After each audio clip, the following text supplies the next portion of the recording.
Matteus 14, vers 1 tot 36. En in daardie tyd het Herodes die viervors die gerig van Jesus gehoor en aan sy knegte gesê, hierdie man is Johannes die Doper, hy het uit die dode opgestaan en daarom werk die kragte in hom, want Herodes het Johannes gevang, hom geboei en in die gevangenis gesit vanweë Herodias, die vrou van Philippus, sy broer, want Johannes het vir hom gesê, dit is u nie geoorloof om haar te hê nie.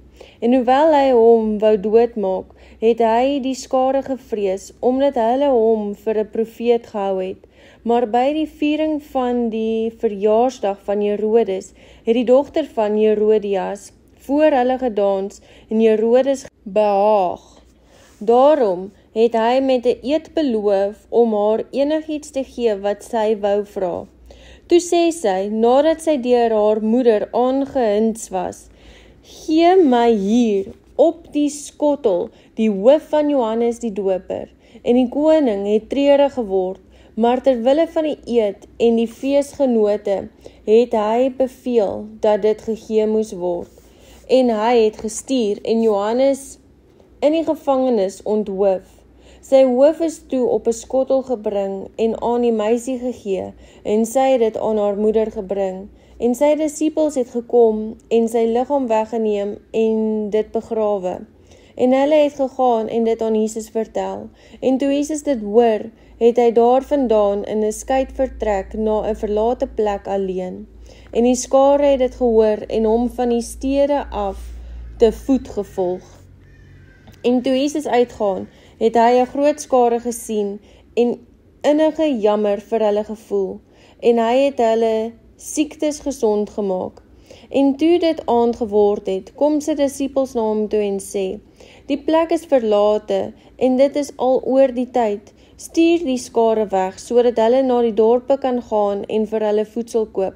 Maar Jesus sê vir hulle hoef nie weg te gaan nie, gee julle vir hulle iets om te eet. Maar hulle antwoord hom, ons het hier net 5 brode en 2 visse, en hy sê, bring dit hier vir my.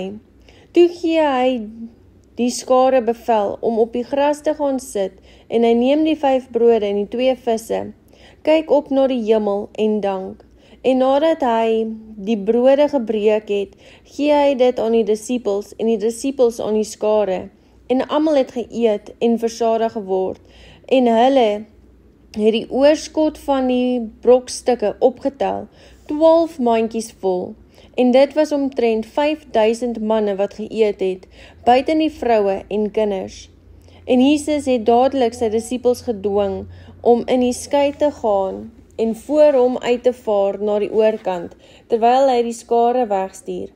En nadat hy die skare weggestuur het, klim hy op die berg om in die eensaamheid te bid.